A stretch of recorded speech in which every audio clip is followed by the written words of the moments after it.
Hey, my friends, we will be right back to the show. But I have a question for you. Are you struggling with the impact of childhood trauma? Well, know that you're not alone. I'm here to let you know that I'm starting a brand new weekly coaching group that includes a year of life coaching, accountability, support, habit and goal setting, and more. I'm starting a waitlist for the group right now, and I'm only taking a handful of people. And I'll let you know that through this personalized coaching, we'll work together to help you understand how your childhood trauma has shaped your beliefs, behaviors, emotions, and will help you create a roadmap for healing and growth. Right now, you can schedule an absolutely free coaching session with me and get put on the wait list if you go to thinkunbroken.com. My friends, it's your time to turn your trauma into triumph, breakdowns into breakthroughs, and become the hero of your own story. And I'm here to support you in doing that. Just go to thinkunbroken.com to register for a free coaching call with me and to get put on the wait list for the brand new weekly coaching program. We'll be right back to the show. But before we do, I want to tell you about today's sponsor, factormeals.com, where if you go to factormeals.com/unbroken50 and use the code unbroken50, you can get 50% off your first order. That's factormeals.com/unbroken50. If you're like me and you are a person who is busy trying to create a life, heal, work on their health, wealth, and relationships, and not to mention deal with the day-to-days of normal life, you do not have time to be going to the grocery store and trying to figure out what you're going to cook every single day of the week. In fact, one time I did the math and I realized I was spending over 15 hours a week at the grocery store and cooking. When I added Factor, I got to use that time for myself, for my family, for my friends, for my community, and for my business. And so if you're in the place where you need some more support in the kitchen, head to factormeals.com/unbroken50 and use the code unbroken50 to get 50% off. Hey, my friends, we will be right back to the show. But I have a question for you. Are you struggling with the impact of childhood trauma? Well, know that you're not alone. I'm here to let you know that I'm starting a brand new weekly coaching group that includes a year of life coaching, accountability, support, habit and goal setting, and more. I'm starting a waitlist for the group right now, and I'm only taking a handful of people. And I'll let you know that through this personalized coaching, we'll work together to help you understand how your childhood trauma has shaped your beliefs, behaviors, emotions, and will help you create a roadmap for healing and growth. Right now, you can schedule an absolutely free coaching session with me and get put on the wait list if you go to thinkunbroken.com. My friends, it's your time to turn your trauma into triumph, breakdowns into breakthroughs, and become the hero of your own story. And I'm here to support you in doing that. Just go to thinkunbroken.com to register for a free coaching call with me and to get put on the wait list for the brand new weekly coaching program. Hey, what's up, Unbroken Nation? Welcome to the Think Unbroken podcast. I'm your host, Michael Unbroken, and this podcast is about helping trauma survivors let go of the past, overcome their fear, discover their identity, become the hero of their own story, and ultimately to be unbroken. Our goal in company is to bring on guests and experts in the fields of mental, physical, and psychological health to help you overcome the past, to take back your power. And in this podcast, we are unedited and unfiltered, and we're going to give it to you real so that you can start to create massive change in your life. If you're curious about learning more outside the podcast, you can get a free copy of my book, Think Unbroken, at book.thinkunbroken.com. That's book.thinkunbroken.com, where you can get a copy of my #1 best-selling book, Think Unbroken: Understanding and Overcoming Childhood Trauma. The most important thing that you can ever do, my friends, is show up for yourself, and that's where you are today. And I appreciate you. I have massive gratitude for you. And without further ado, let's get into the show. So I was having this conversation preemptively before I get into this with you this morning with one of my friends. And this was yesterday, and we were talking about today. And I told her, yeah, I'm going to get up at 3:30 in the morning to make sure I'm prepared to go and talk to a bunch of strangers on the East Coast. And she goes, "You're crazy." And I said, "You don't get it." See, guys, the one thing about life, about goals, is people will always put something on you or around you that says you're not capable or you don't fit into the box or you're thinking like other people should or should not. And so the biggest thing that you always have to understand when you're stepping into life is that you are actually the arbiter of everything that's going to happen next. So I'm really excited to dive into this with you to share a little bit of my story, my journey, and talk about goal setting, which is one of my favorite things on planet Earth, because I believe that we are all capable of doing anything. So just wanted to say good morning to everybody. A few of you guys here, Harrison, Nico, Alex, good morning, guys. Richard, Colin, got a couple of Collins. Good morning, everybody. Alex, EJ, what's up, guys? Ben, Ali, Jonathan, Maddie. So super excited to be here with you guys.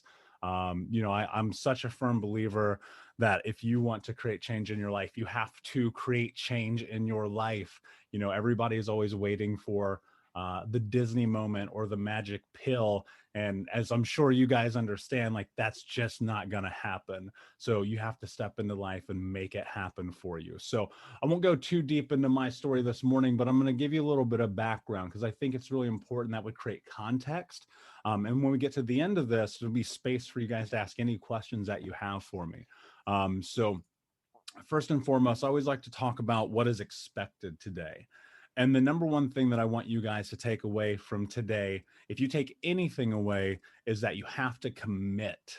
You have to commit first to the things that you want in your life. There's not going to be a roadmap that's going to lead you to this place where you have every single thing figured out. It just doesn't work that way, because I don't know about you guys, but every time I like plot out everything, I got this giant ass whiteboard over here. Every time I write everything out, I get stuck. I lose momentum. I get to this place where I'm overthinking everything. And we get to that, analysis paralysis. But I want you to think instead about this idea of, can you commit first and then figure out the rest on the way? So today, by the end of this, I want you to think about that one goal that you have, that big, huge thing in your life that is so scary that when you write it down, you get goosebumps, because that's the thing that we have to aim for. And to be honest with you guys, some of you might be thinking too small. So I want you to think about the biggest thing in your life that you can commit to, that thing that's scary, that's so credible that every time you close your eyes, it gives you goosebumps, because that means you're on the right pace. And I want you to commit to that, not to the roadmap, not to the game plan, not to making sure everything is perfect on the way, but to the idea. So a little bit about me. So I'm an entrepreneur. I'm a best-selling author. I'm an international speaker. I'm a coach, and I'm an advocate for adult survivors of childhood trauma. My background is one that is very much, it feels like a movie at times. So I'm going to dive into this. I'll try not to make your Tuesday morning too heavy, but I want you to understand context. So when I was 4 years old, my mother, she actually cut off my right index finger. I don't know if you can tell from the video. You see, she was a drug addict and alcoholic. And my stepfather was hyper abusive, like the dude you praise, like never your stepfather. And I spent the majority of my childhood homeless or in poverty.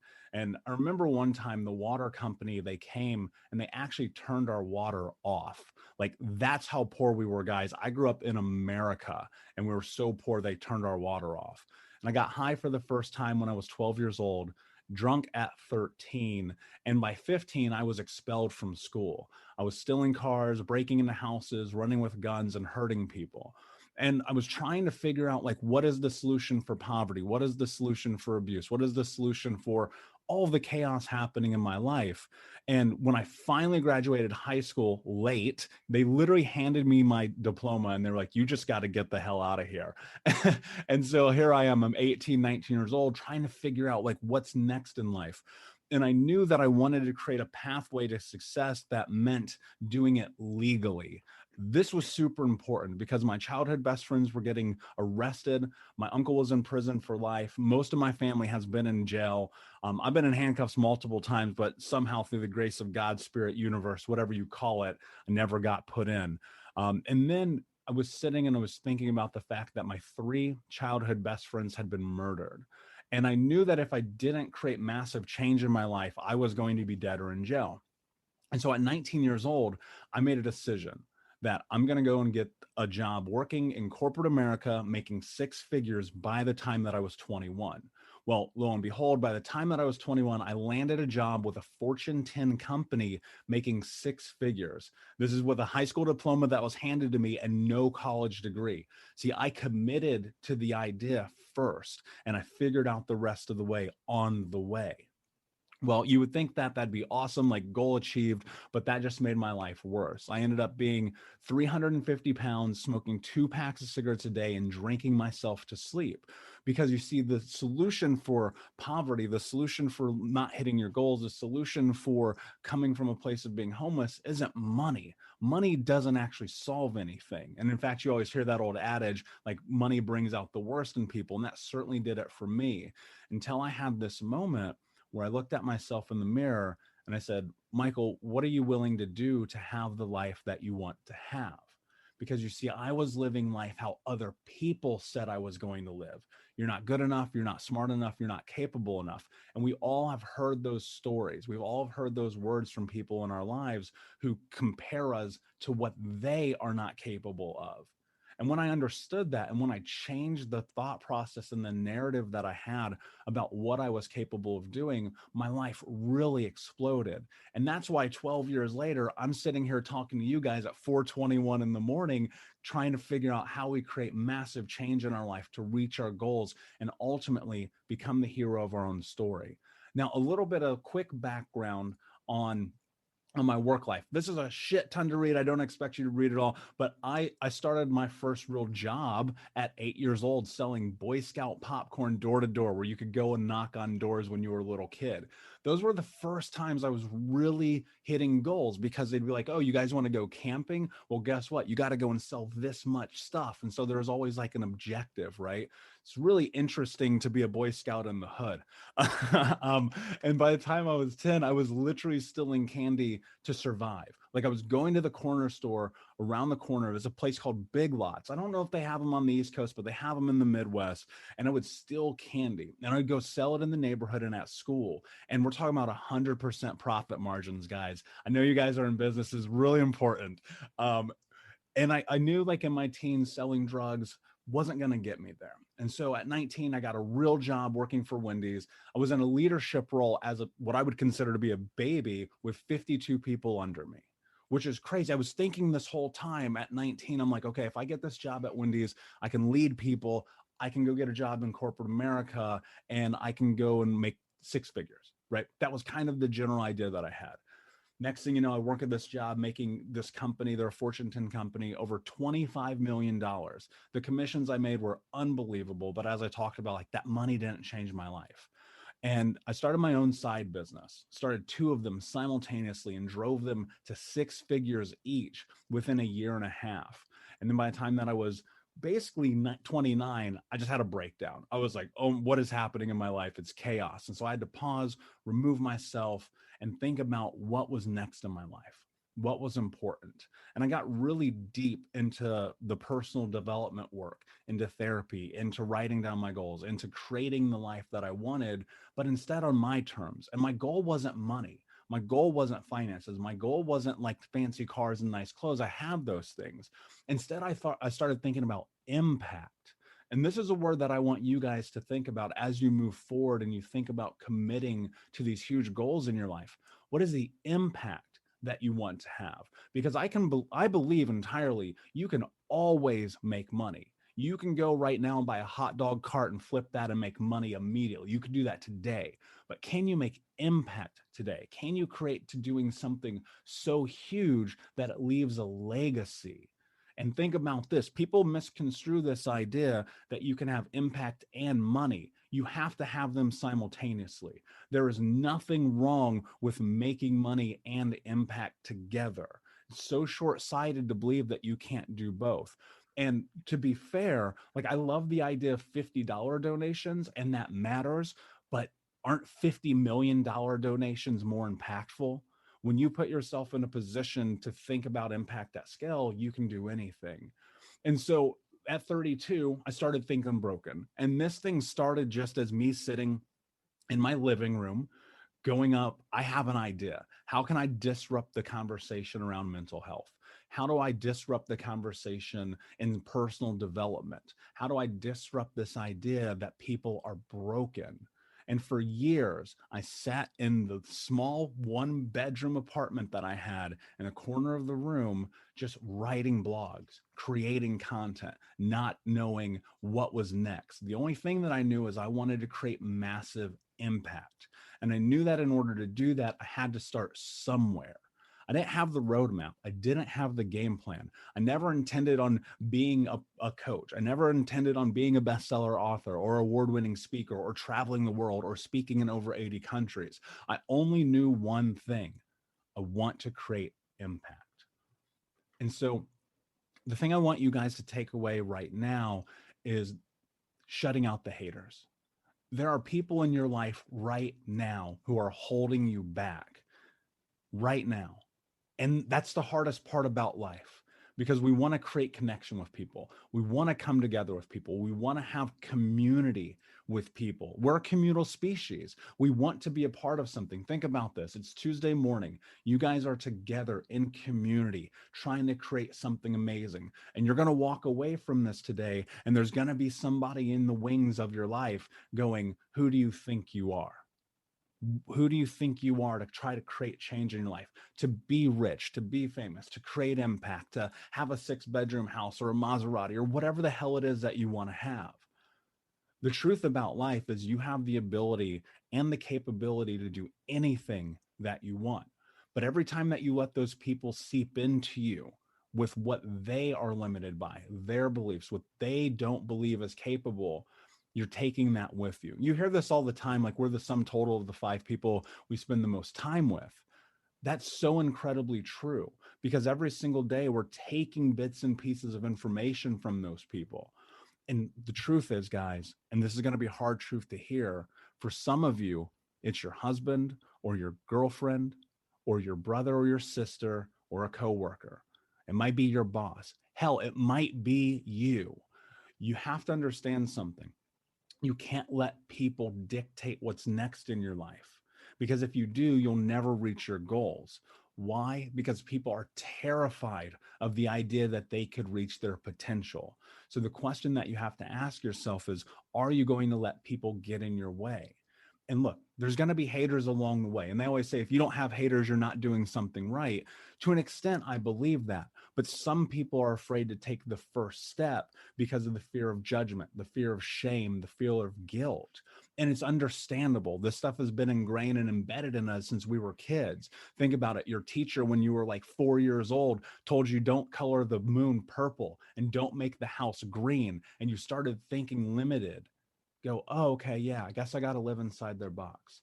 I got to live inside of what they tell me I'm capable of doing. And then that's reinforced, maybe in your home, maybe in your community, maybe by your friends, maybe on the football team or the cheerleading squad, or maybe even in the realty industry, right? The truth about it is, let people say what they have to say, but have unwavering belief in what you believe is possible. And I want you to think about how you think massive in life.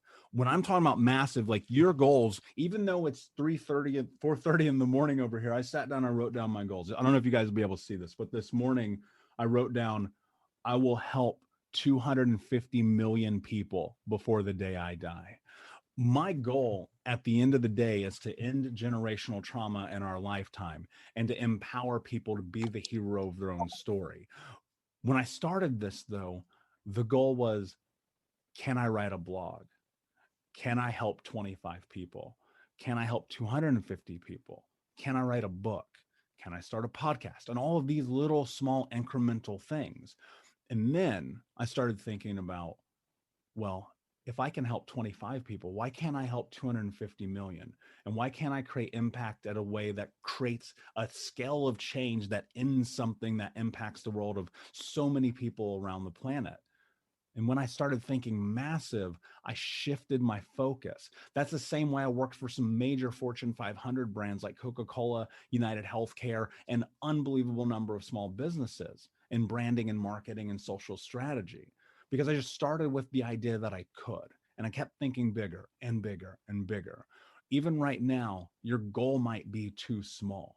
And I want to challenge you guys to think about the idea that you could 10x or even 100x that goal into something so big that you're actually creating legacy. What I'm always thinking about is on the day that I die, will the work that I do today live longer than me? Can I plant seeds? Can I grow trees? Can I create forests that outlive me? Because that's how you create massive change in your life. And it's not monetary. You can chase money all day, and I think many of us have, and eventually you kind of run out of steam with that. But when you're chasing impact and you're saying, I'm going to sell so much real estate that I'm going to be able to pay for all the school lunches of all the kids in the inner city for the next 10 years, like that's massive. I'm going to be able to afford my mom's surgery. I'm going to be able to go on that trip and rescue a child who's in sex trafficking. I'm going to be able to do these huge things. Like that's massive. Like money always plays a role. Like don't get it twisted, because it's the structure for the society that we live in worldwide. Money is an exchange everywhere that you go. But more importantly than that is what you do now and what happens in your future. Now, you have to be obsessed with this. And when I talk about obsessed, and this is where people get lost on this. And so I want to be very clear, because I want to give you something that you're going to take away with you today. Being obsessed is not a bad thing. Think about it. I started this conversation telling you about the conversation that I had yesterday with my friend. She goes, "You're crazy. You're getting up at 3:30 in the morning to go talk to a bunch of strangers on the East Coast." Yep. Why? Because I'm obsessed with the idea that we can create massive impact together. I'm obsessed with the idea that through my words and this presentation today and this community, we can help you be the hero of your own story in whatever capacity that means. And because of that, expansion happens. And by proxy, you impact your community, you impact your neighborhood, you impact your world. And we start to create change together. So when I'm thinking about obsessed and you hear these words, I'm gonna raise my hand. You guys raise your hand if anyone's ever called you a workaholic. Right there. Yeah, exactly. That's fucking nonsense, man. That's nonsense. Being a workaholic when you are trying to create change is not a bad thing, as long as you're not sacrificing the people around you, as long as you're not sacrificing yourself. I don't think there's anything wrong with working 60, 70, 80 hours a week when you're driven for something big. That's power. That's how you start to make momentum. That's how you start to create a change in your life. And so when people tell you you're workaholic or you're this or you're that, again, you got to wave that off, because the goal has to be bigger than the naysayers, right? So if you're a workaholic, just make sure this is what I always tell people. I'm not a workaholic, because when I want a day off, I'm taking a day off, like no questions asked. But you have to ask when you're in this process, because a lot of people will take time off without have actually done anything in that day, right? That procrastination that we all have. So I always ask myself, am I taking care of myself, or am I taking it easy on myself? Because there are two different things. And if you want to reach your goals in life, you're going to have to ask that question, and you're going to have to get really concise on the answer. And in this journey, I want you to think about celebrating micro wins. Like even today, you guys are here this morning. That's a micro win. Celebrate that. Good job. I showed up on time. You closed a deal. Good job. I handled business. You did the thing that you said that you were going to do. Like there is nothing wrong with giving yourself accolades and admiration. And in fact, I would argue that we're probably not doing it enough. And so every single day you have the opportunity because I know you guys are writing down goals. I know you guys are writing them down every day. I know you guys are doing big things, but as you move towards that, as you check something off the list, as you scratch something off that list, can you celebrate a micro win and just congratulate yourself? Build yourself up to this place where you go, you know what? I did a good job today. I took care of myself today. I took care of my family, my neighborhood, my community, my city, my world today. I did a good job. Because celebrating micro wins is so important, because not very often do we get to build our self-esteem by having a reflection of the things that we've done. We're always looking for these huge macro victories where we've done these incredibly daunting tasks, which those are to be celebrated. Don't get me wrong. But on the journey, can you celebrate the little things? Like Every single day, ask yourself, am I celebrating the little wins? Am I building myself up as I walk down this path so that I can have the strength and fortitude, and more importantly, the resilience, so that when I face huge adversity, which you guys know you will, as much as I know that the sun will rise this morning, because it has not risen yet here on the West Coast, I know that we will face adversity. And when you have built yourself up with a series of micro wins, you now have more resilience to be able to handle when that adversity comes. Instead of shutting down, instead of retreating, instead of falling back, you can leverage the things that you have done to say, you know what? I can handle what's in front of me right now. I feel like I have the fortitude to step forward. And through doing that, one of the things that starts to happen is you start to trust your gut more. You start to trust your intuition more. And this is really important because intuition is everything. Intuition is everything in decision making. I want you guys to write this down because this is so incredibly important. Intuition is everything in decision making. But coming back to what I talked about with making the house when you're a little kid, when you're little, you follow your intuition and you color the moon purple and you try to do that thing that feels right for you. And you do that as a teenager, and you do that in college, and you do that in your first job until the world keeps raining down on you that you're doing it wrong or you're not doing it the way that they're supposed to. And we stop following our gut. When you follow your gut and when you follow your intuition, you're never wrong. But it's hard to do that when you're conflicted because you don't have a history basis to understand the decision-making process when doing it on your terms. So this is why micro wins are so incredibly important, because the more that you can trust yourself, I'm going to say that again, the more that you trust yourself, the more success you will have in life. The more that you trust yourself, the more success that you'll have in life. But the only way you trust yourself is by what? Trusting yourself. And so it's this rinse and repeat that just starts by creating these small micro wins every day by reinforcing your ability that you're capable of doing great things. And I want you to think about failure. This is one of my favorite quotes. And you guys hear this all the time from Nelson Mandela. I never lose. I either win or I learn. See, the thing that I believe people miss out on this quote is that the fact that failure is just simply data. Failure is simply the ability to understand something that has not gone according to plan that you need to course correct. Or even within the phase of execution, you look at and go, that didn't work out. Failure stops people dead in their tracks so often. If I had a magic pill that I could give people to create change in their life, it would be this. Failure is data.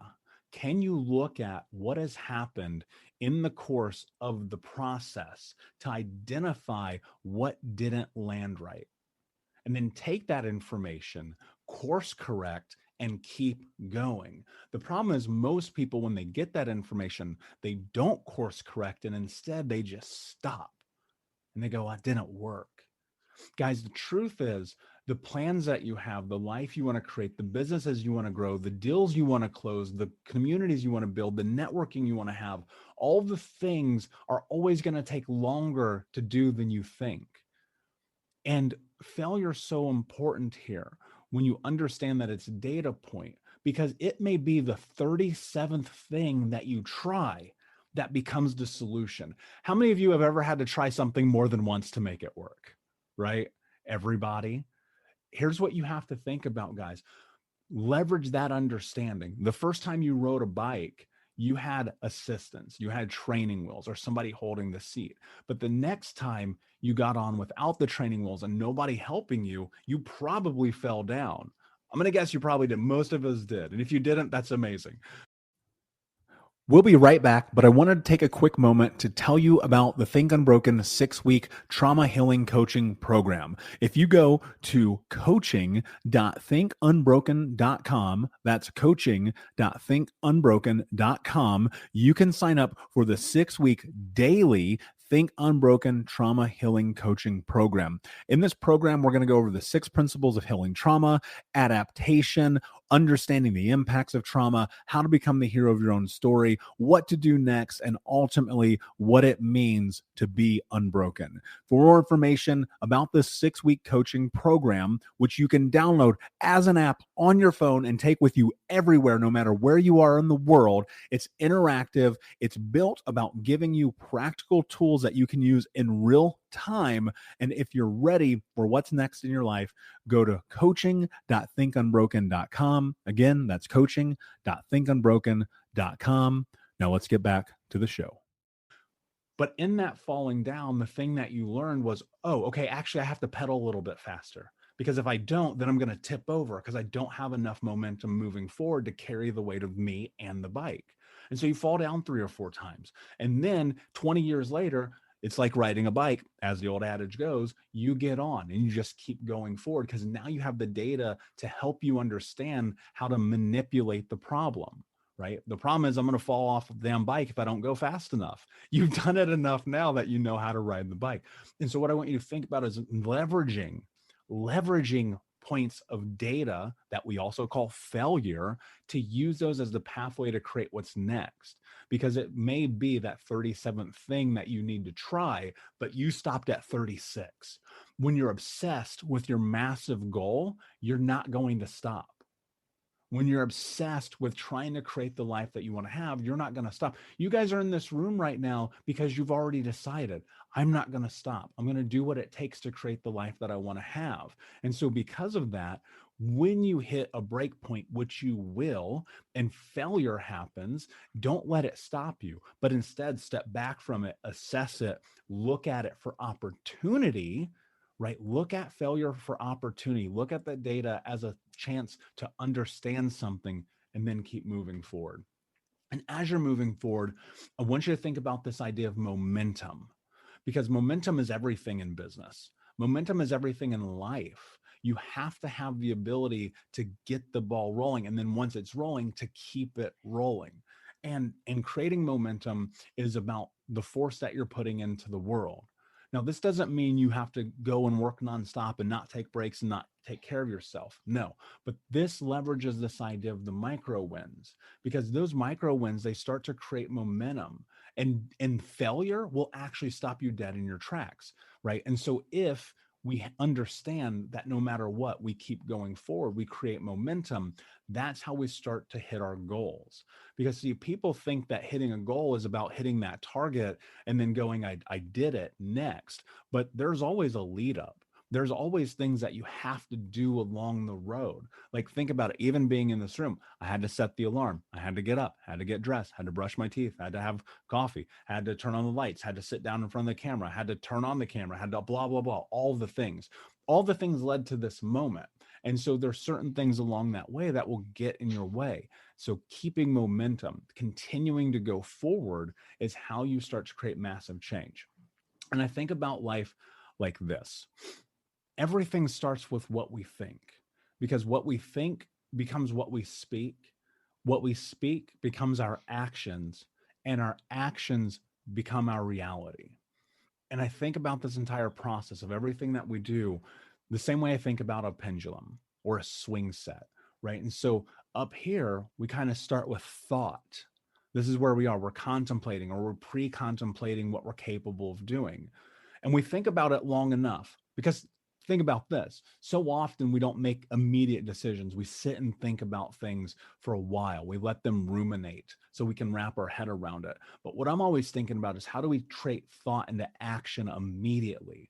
And so what we begin with is what we think. You have to tell yourself, I am capable enough. I can do this. I can succeed. You have to believe in yourself. And people always say that. And then you'll walk away with nothing practical. And you're like, well, how the hell do I believe in myself?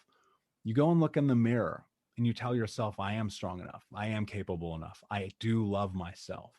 Because that's the difference between success and failure. Because what you think becomes what you speak, and what you speak becomes your actions, and your actions become your reality. So if you tell yourself you are capable, then on a long enough timeline through your actions, you will be capable.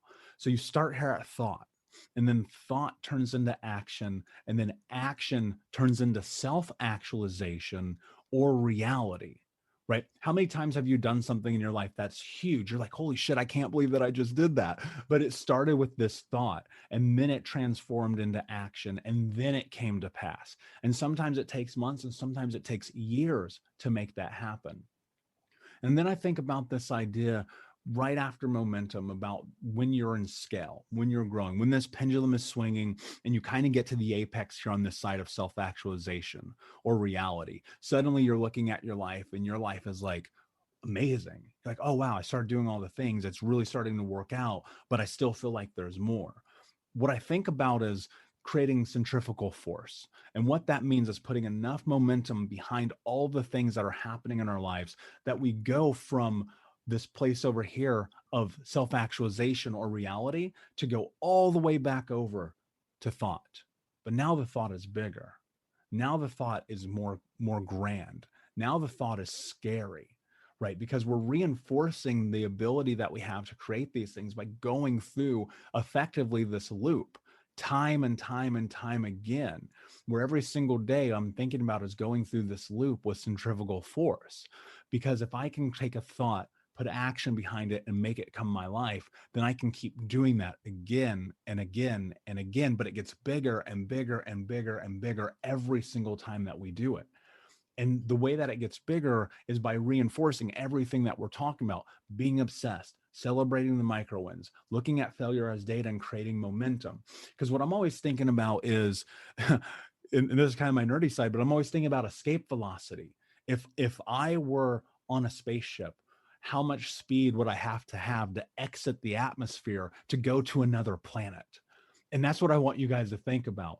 Can you create so much impact and change in your own life that you're like on another planet, that you look back down here at this life 6 months from now, 12 months from now, 2 years from now, and you go, man, I'm so glad I stopped thinking so small and I started shooting for the next universe.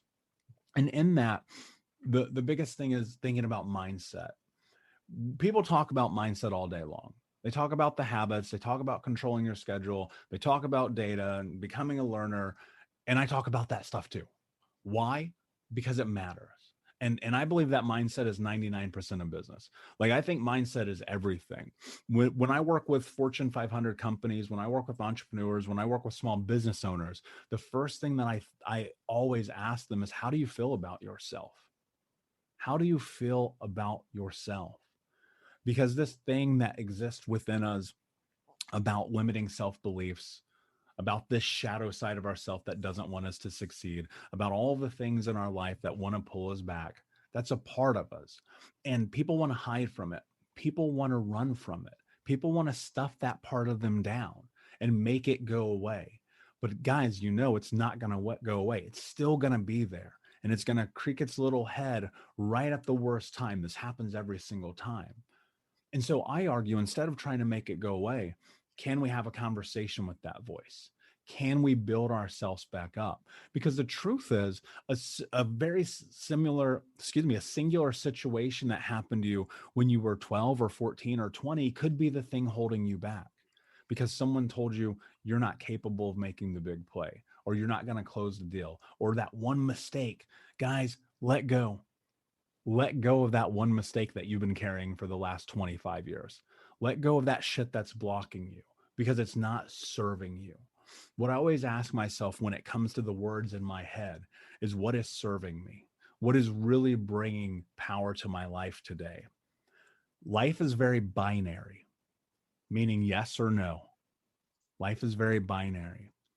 And there's space for gray area. I will never argue that. But for the majority of life, there isn't. And particularly there is not in the way that you talk to yourself. And the way that you talk to yourself is everything. Very binary, yes or no. And the first thing that I want you to think about in the way that you talk to yourself is this. It's the catalyst, it's the precedent, it's the everything. Some of you guys are saying shit to yourself right now that would get you punched in the face or arrested. I want you to think about that. I know it's funny. I know it's like this thing we can laugh at, but I really want you to think about this. You're saying shit to yourself right now that would get you punched in the face or arrested. And you're wondering why you're not reaching your goals. and you're wondering why you're not succeeding, and you're wondering why life isn't going to the next level, everything starts with the way we talk to ourselves. And I want you guys to write this down. It's very simple. This is a catalyst for everything that's next for you. This is the most, like, honestly, this is the most important thing that I can give you. All this other bullshit doesn't matter. Setting goals, creating goals. You guys got the worksheet. I did all that stuff. The number one thing, and I want you to write this down, is I am the kind of person who is kind to myself. That might be hard for some of you to write. That might be hard to even think about. But I am the kind of person that is kind to myself. You have to eliminate that anger that you have for yourself. You have to eliminate the frustration that you have with yourself. You have to eliminate this idea that every time you make a mistake, you call yourself stupid or dumb or worse. That's not serving you. That is not a micro win. That is not momentum. That is not centrifugal force. That is a barrier. Because what you think becomes what you speak becomes your action, and your action become your reality. So be kind to yourself, because it matters. And it's not just something I say for the sake of saying it. I've seen it play and take shape in my own life that has led me to incredible things, to winning huge stages, to having conversations like this today, to having a #1 best-selling book, to writing on, to speaking on 80 countries around the world. It started because I put myself in a position to say, I will be kind to myself today. The world already doesn't want you to succeed. The world is already against you. We already know that there are people hating on you. So why are you going to hate on yourself? And I know that's difficult. And I know that's the hardest part of this whole journey, because I went through it myself. But that's something I want you to take into consideration. Can you be kind today? Can you be kind today to you? And I want you to think about this. And I love that you guys are in this room right now, because having coaches matter, having community matters. I've been fortunate enough to have mentors by some of the greatest entrepreneurs on planet Earth. But when I first started, none of these people would give me access to them. And so I want you to think about how you always can put yourself in a position to be successful, whether it's through a book or through a podcast or through mentorship or through whatever. I've had the benefit of working with Tom Billion, Brandon Dawson, and Gary Vaynerchuk, and Stormy Wellington, and Grant Cardone, and Anthony Trucks, right? But I'm just a kid from the hood. I was this homeless little boy from the hood that no one ever expected to do anything. And I'll tell you this, I'm not special. And I don't know anything that you guys don't know. It's just that I'm obsessed with creating the life that I want to have. So guys, that's what I wanted to share with you this morning. I hope you took a ton of value from it. I know we're going to have a little space for some Q&A here. I might have went a little longer than we had initially intended, so that's my bad. I get long-winded sometimes, but I want to use this time to answer and dive into any questions that you have. If you want to find out more from me, you can check out thinkunbrokenbusiness.com, and I'm on all the social medias as Michael Unbroken. So thank you guys for this opportunity. I'm really excited to chat with you here. Thank you, Michael. Let's open it up to questions from the group. That was incredible. I really appreciate that. Yeah, thank you, my friend. I appreciate being here with you guys this morning. Hey, Michael, I have a question. This is EJ Schneider. I'm a real estate attorney in Boston. EJ, what's up, brother? Good morning. Good morning to you. Thanks for getting up extra early. So how do you think about, so we spend a lot of time on micro wins. We had read a book a couple years ago as a group called Atomic Habits, and it talked about aggregate and marginal improvement, and I think something like that. And basically, compounding wins, right? A bunch of small wins adds up to, hopefully the end goal. And even if you're short of the end goal, it's still a win, kind of because of the journey and the process. So how do you balance that versus think massive? Because one thing that we do try to focus on is not putting down a goal that's, like, I want to make X amount of money this year. Well, and that may not be massive to you, but I guess my point is we try to focus on the small wins along the way and the habits that get us there. And I think we spend a little less time about thinking massive. Yeah, totally. I follow. What I'm always thinking about, and that's a great question. What I'm always thinking about is that huge goal, that massive goal, that's a marker. Right. So if you're on the highway, you're driving from, Boston to Miami, you need markers along the way. And I look at those as the micro wins, and that big goal, like that's the destination ultimately, right? So I look at mine and I go, all right, I want to end generational trauma and impact the world to this place where everyone can become the hero of their own story. Like that's the destination. The markers, the micro wins along the way. These are conversations like this morning, EJ. So I'm always focused on the overarching, call it theme of my life and what I'm trying to achieve, while moving towards that with momentum every single day. So it's not that the only thing I'm focused on is that thing up there. That's not what I mean by be obsessed. What I mean by that is do all the things to achieve that, right? So whatever that thing is that you're obsessed with, like that becomes that basically becomes the destination. That's your end goal in Google Maps. But along the way, it's all those micro wins that get you there. Because here's what happens when the goal is, and I hate to say this, but it's true, when the goal is too small and we hit break points of failure, we quit. So when you, even a monetary goal, we'll write down, I want to make $1.5 million this year. So you'll write that down. You'll be like, that's a huge number. And then you'll see like, oh, I'm actually probably only going to make 750. And you go, okay, I'll settle. It was a good year. Whereas I go, actually, I'm going to make the goal 500 million, and then I'm going to be okay if I make 1.5, right? So I measure those markers just bigger, because then as I'm moving forward and I hit those break points of failure, I don't reduce the goal, right? Because people will always want to reduce the goal, and they'll be like, well, we'll sit down as a team, we'll come together as a board, we'll go, numbers are off. We're not bringing in the revenue we thought we were going to bring. We're not closing the deals we thought we were going to close. COVID happened, blah, blah, blah. And you're like, no, it's okay. We'll lower it. We'll lower it. I don't ever lower it. In fact, I always make it bigger, because if I make it bigger, then it drives me forward, because then I always surpass that goal that was underneath it, right? So, but along the way of that, again, it's really about, can you celebrate those micro wins to continue to have the forward momentum? Because when those break points happen, that's when people stop.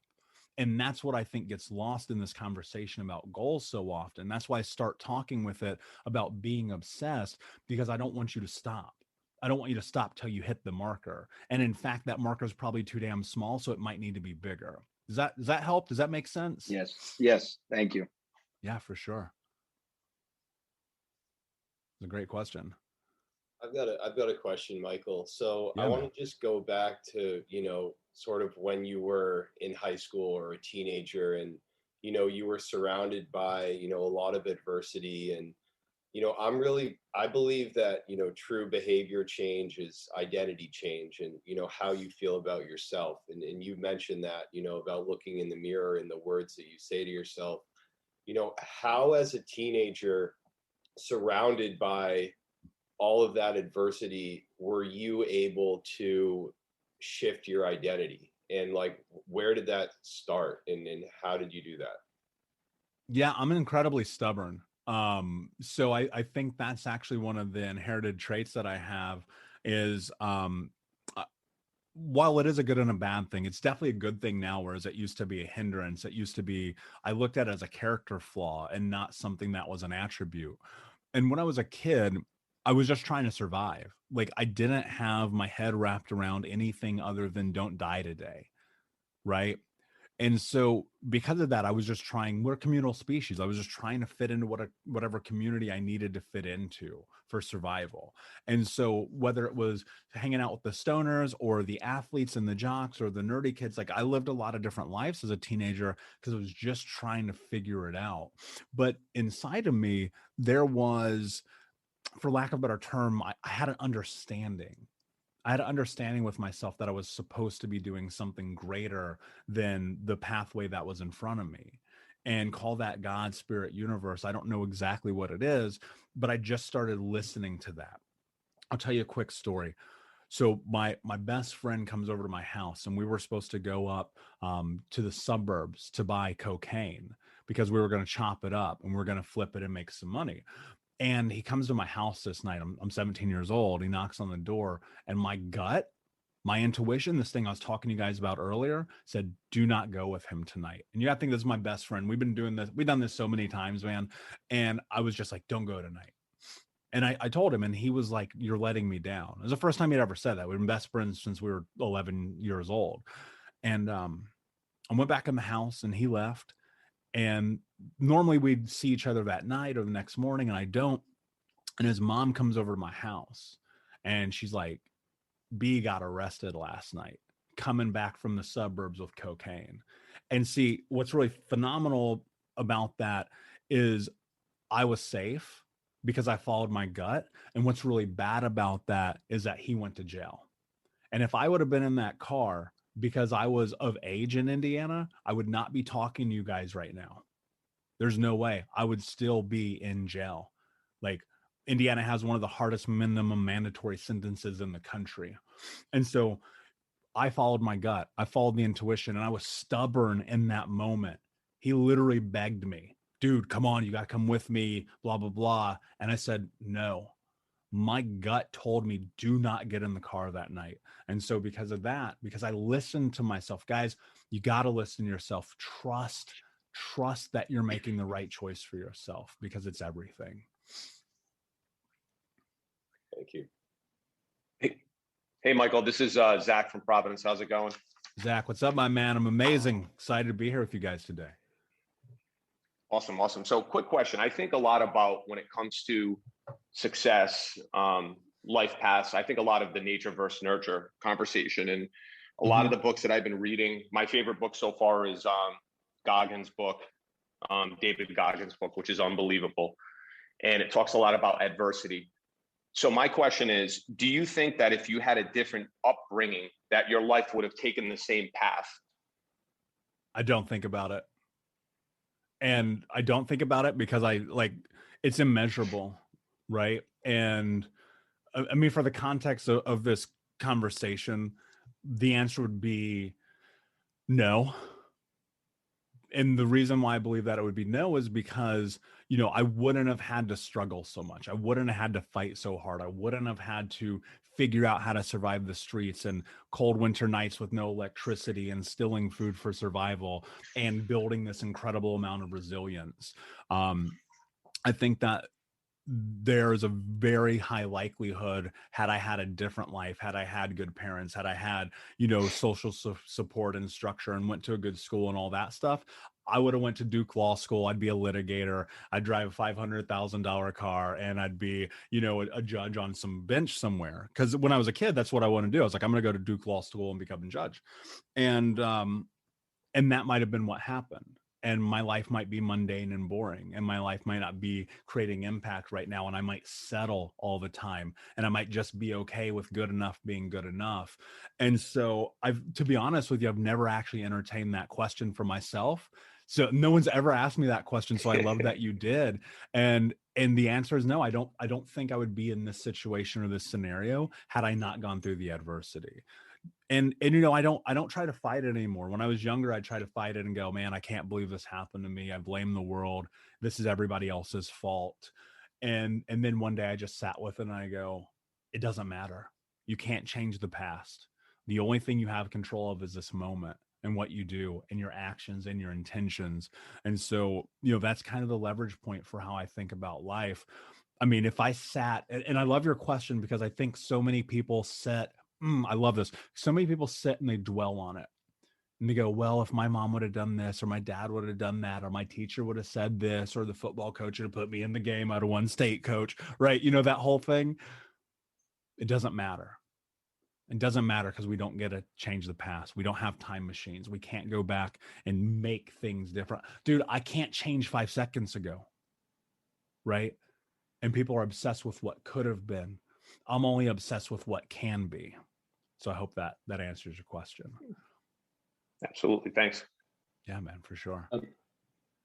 Michael, hi. Alex here from Boston. Thanks so much for sharing your story. It's very impactful. It's coming from that amount of adversity, getting to where you are is very impressive. I especially like measuring the impact. I focus on that myself. I do a lot of philanthropic work. But my question to you revolves around work-life balance. So you mentioned, nothing wrong with being a workaholic. I mean, I've seen that take a really bad turn with family and friends. People who are several times divorced, people whose children don't talk to them, they've got a bunch of money, but they're all alone. right? Yep. What do you do to create work-life balance? What is it that gives you the signal that, hey, I got to take a day off? I heard you mention it, but are there specific markers that you look for? And do you have, self-care routine, stuff like that? Yeah, Alex, great question, man. And thanks for being here this morning. So I think people often get caught up in this workaholism because they're not operating from a place of their values. And so without operating from a place of values and without having intention, this is a very, very important word, intention about the way that you're showing up in your day-to-day life, then you will let everything else go by the wayside. And I have a very strict rule in my life. I don't sacrifice the people in my life for anything. And I have a word that I use called, it's important. And I give people this word and I say, if it is important, if this matters to you, if this thing is happening, I will be there no matter what, period. Now, it cannot be abused and it's only for a select few. But when they use that word, I will, if somebody in my circle texts me right now, Michael, it's important, I need you, I would hang up on this call so fast it'd blow your mind. I wouldn't even think twice about it. I would get on a plane, I would go to wherever they were, I'd cancel my day, I'd reschedule everything because it was important. And so that's where people miss out the opportunity on is communication. But that all funnels through my value system, right? My value system says I'm honest and kind and a leader and self-actualize. And so my intention in everything that I do is creating this change, but I'm not going to sacrifice myself and I'm not going to sacrifice my people. The other part of your question was, what are the markers for knowing, do I need self-care? I just listen to myself. I just ask myself, this comes to what I said earlier, am I taking it easy on myself or I'm taking care of myself? Dude, because I am the biggest fucking procrastinator you will ever meet in your life. I would much rather right now be playing video games and chilling than doing anything else on planet Earth. But how does that serve me? What is the intent behind that? How does that create change in my life? And so, it's really easy to get caught up in that place of, and especially in personal development right now, everyone is like, no, it's fine. Take care of yourself. Yes, take care of yourself, but ask yourself, am I taking care of myself or am I taking it easy on myself? Because these are two very, very, very different things. And when you get honest with yourself, you'll know the truth of that answer, because it's, procrastination is right there. It's waiting for you at all times. It's just waiting for you to go, I'm going to take it easy today. I had a hard day yesterday. I walked around the block, I'm exhausted. And I go, okay, do I need the day off? And if I do, I'm going to take it. And if I'm just being a procrastinator, I'm going to say, get your ass in gear and get to work. So I think you just got to really get clear about that. And then the last part of your question was my habits. I'm very habit driven. I'm very, very, very type A. And so every day starts the same. I wake up, I stretch, I drink water, I meditate, I write in this journal, I sit down and write, type on my computer because I'm a writer. I'm a writer first, so I'm always writing. I go to the gym, get a workout in, and then I get into my day. And then throughout the course of the day, at some point, I intermittent fast, so I don't eat until noon. I eat the same thing literally every day. And then by 7 o'clock, 8 o'clock at night, I just kind of play the evening by ear, because depending on what's going on, I'll just kind of transition to my evening. So healthy food, lots of water, try to keep the alcohol low, work out every day, take your vitamins. It's basically the Hulk Hogan lifestyle, man. So I hope that helps. Awesome. Well, thank you, Michael. If does anybody have one more question before we break? I know we're usually pretty good on time, so I don't want to keep Michael for too much longer. But anyone have anything else? I'll jump in really quick. So a lot of this group, we're kind of natural leaders, developing more leadership, developing more of that presence. How have you become more comfortable with the spotlight being on you?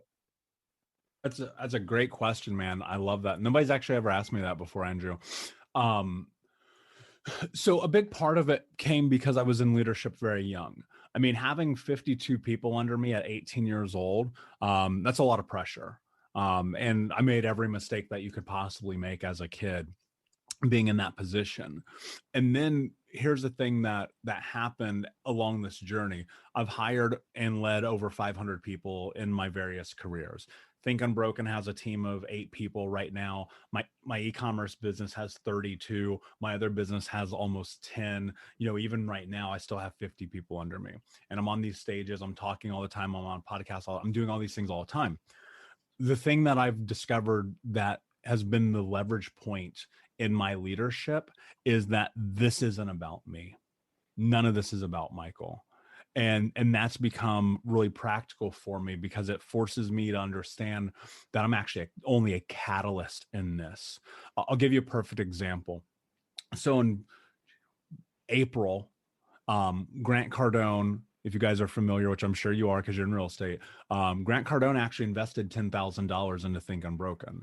And I had to do a public speaking in front of 10,000 people in a competition to win that money.